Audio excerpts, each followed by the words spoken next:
So Colin Meloy, he's a great dad. He's a rock star, New York Times best-selling author. Bit of a show-off, if you ask me. Let's talk about the album. This is your 9th studio album. 9th. Yeah, it is. Wow. Yeah. And it's called, I'm going to read it so I get it right, As It Ever Was, So It Will Be Again. Yeah, it's a mouthful. It is a mouthful. What does that Sorry mean? about that. What's your interpretation Just of that? Did it so that it would trip up radio people. Well, it's not hard to do, clearly.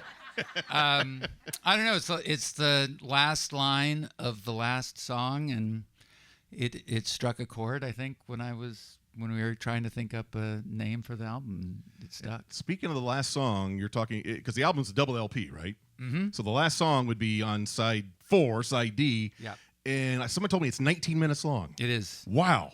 How do you do that song live? Would you play? Yeah, that? we've been doing it live. Wow. 19 minutes long. You had a lot to say. We have other songs that are close to that length. Yeah. Okay. Yeah, it's not the first for us. Well, how about that? I should have known that. Yeah. You got a show at Revolution Hall this Friday night called let me get it right, the Rumpus at Rev Hall. Mm-hmm. In addition to the great music, I understand there's going to be puppies. Yeah, there'll be puppies there. I mean, we just want to do something to celebrate.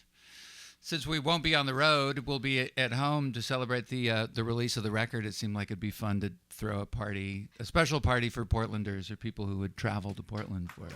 Yeah.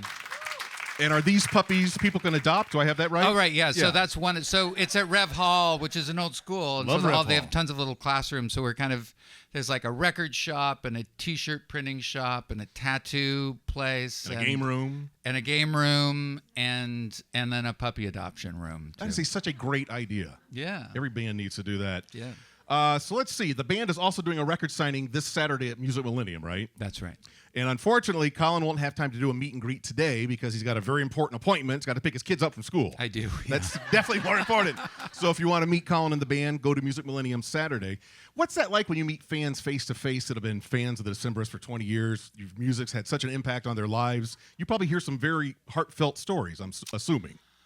I feel like those moments, like in the line for a record signing, is not a great time to like make a connection with somebody. Though I understand that people want you get their story very quickly.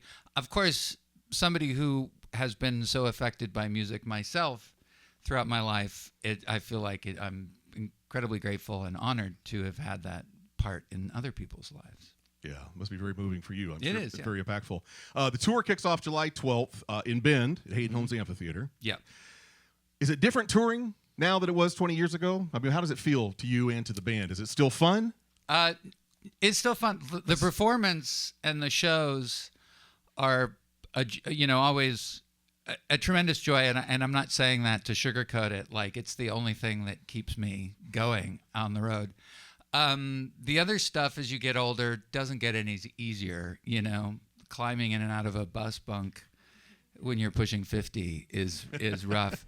But we soldier on, nevertheless. Good for you. Last question here. I think everybody knows, in addition to being a super successful musician, you are a New York Times best-selling author. That's right. You've written several books, a whole bunch of books, and you're working on one now for adults. Yep. And I'm going to read the synopsis, just make sure I get it right. It's called Cascadia is the working title? Working title. And it's going to be released next year, we think. We hope. Okay.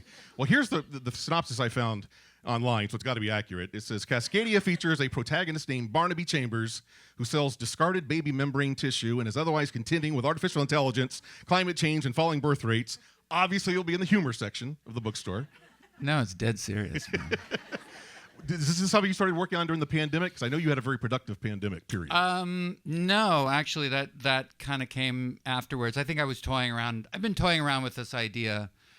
I think I learned about call brokerage, which is what Barnaby Chambers is in. A call, C-A-U-all, is the membrane that a baby is sometimes born in.